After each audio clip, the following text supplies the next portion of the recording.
Exactly, y'all. What y'all doing today, baby? Hey, welcome to Booty and Crackling. Hey, baby, the greatest sports show, the most entertaining thing you're going to listen to today. I promise you that. Look here. I'm Coach. Where Red at? Red's on vacation, y'all. Look here. Red, enjoy your time off. Look here. That means y'all stuck with me today. Lord have mercy, I feel sorry for y'all. What we talking about? Look here. World Cup's over. World Cup's over. Did soccer make a movement in the United States? I don't think so. I don't think so. So what can the United States do to finally change soccer in the United States? I got a couple of things you ain't going to want to miss. All right? I got a couple of ideas. You know me. I like to think outside the box. All right? So, first of all, put a clock on the scoreboard. Ain't nobody knows how much time is left. Oh, we in stoppage time. We in extra time. Oh, we got a couple more minutes. Oh, the ref is looking at his watch. Are you kidding me? Put a dang clock up there. All right? That is why nobody trusts soccer. We don't know how much time is left. It's just up to some dude who's running around out there who, first of all, had no control of the game the whole time anyhow. All right? We'll get on the referees and why there's only one out there later. But the honest truth is, why does only one man know how much time is left? You mean to tell me you can't have a scorekeeper over there just like you do in basketball or football? Why the referee got to go out there and do all these hand signals because he can't talk to everybody because they all different languages, and at the same time he got to stop and start the clock? That's stupid. Have somebody on the side, a scoreboard up there. We got 17 seconds left. And here's the other thing about that stupid clock. How come when the offense has the ball, the game don't never end then? If the offense has a chance to score, he's going to let that clock keep running.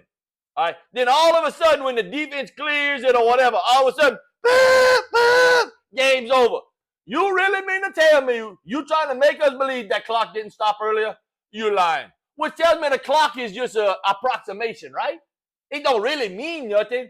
It's basically when Pablo wants to blow the whistle, then it's going to stop. Until then, we're just going to keep playing. That's stupid. There should be, if you're going to play 90 minutes, then you play 90 minutes. I get stopping the clock for injuries. I get stopping the clock when there's a goal scored. And people say, I get all that. But they can do that with someone on the sideline with a scoreboard and keep it in the arena and on the TV so everybody can see how much time is left, right?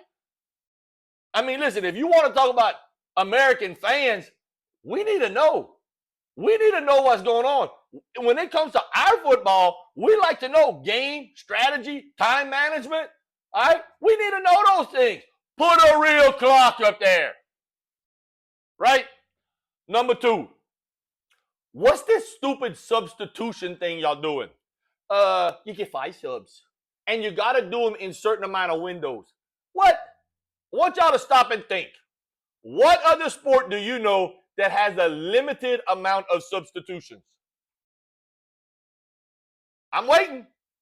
Y'all tell me. No other sport. We got 25 guys on the team. We got 11 on the pitch, not the field. We'll get into that in just a second. All right. But we can only have 5 substitutions. So the most people can play is 16. You tell me what other sport we play in America that somebody on the bench knows they're not going in. There's no chance. There's no chance they substitute in because there's a limit on substitutions. But why carry all these people in? That's stupid. So I said, fool, it don't make a lick of sense.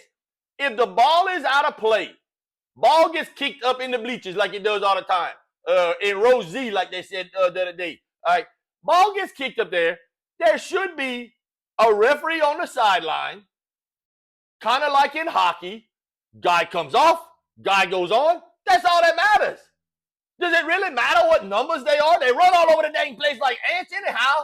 It don't make no difference. All right? One Couillon comes off the field. One Couillon goes on the field. Now we keep playing. Ball goes out of bounds. You're allowed to sub in and out. Have a referee on the side. Like them fools that stand over there and they hold that sign up that lets the 2 players in and out. Just have one over there making sure it's the right number of players on the field. Look, if they can sub in hockey on the fly, You mean to tell me soccer can't sub when the ball gets kicked out of bounds? That's stupid. That's stupid. And listen, trust me, I know soccer purists are going to come after me. Well, these are the rules of soccer. Baby, I get that. But how's it working for you in the United States so far? It's not. I'm trying to tell you some ways that we can very simply Americanize the game to maybe draw more of an American audience, and then we would be more into it. All right? And the last thing, and this one chaps me pretty good. Why is it? Listen, I understand most soccer is played in Europe or is played in South America. All right? I get that. And I get that in the Champions League or the Premier League, all right, they got those guys and they talk with that English accent. I was fixing to do it, but I ain't very good at that. I got a Couillon accent, all right? But they talk with that English accent. Why is it when we put soccer on in America, we got to have commentators with an English accent, with a British accent? Why? Why we got to have that? We need to have some John Madden guys out there. Boom! He hit him with a boom. I mean, bang from way downtown. We need some of that in America. All right? No, look. He almost got the equalizer. What? The game is level. No, it's tied, Couillon. It's tied.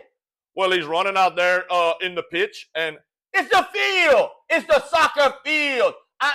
Listen, like I said, I get the history of the game, but we're talking about moving it forward in America. And if you want to do that, then you need to Americanize it, which means you have to get rid of the stuff that's holding it back. All right? Half of what's being said, people are looking at each other like, what that mean? What that mean? All right?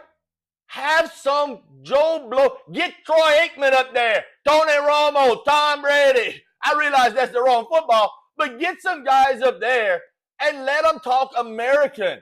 All right? Let Landon Donovan or Lexi Lawless or Lawless. Anyhow, you know what I'm talking about. Oh, long redhead again. Let them talk American in the same terminologies that we use. And we'll understand it better, and maybe it'll hit us a little bit more in our soul. I realize all you guys that are from Europe or South America, you go hate this. I get that, all right? But I'm not talking, it's already huge in the world, all right? But let's be fair. America is the biggest, when it comes to sports, country in the world, all right? We don't watch soccer. We watch it in the World Cup. But guess what else? We watch curling in the Olympics. We watch snow skiing in the Olympics. We don't watch that the rest of the time.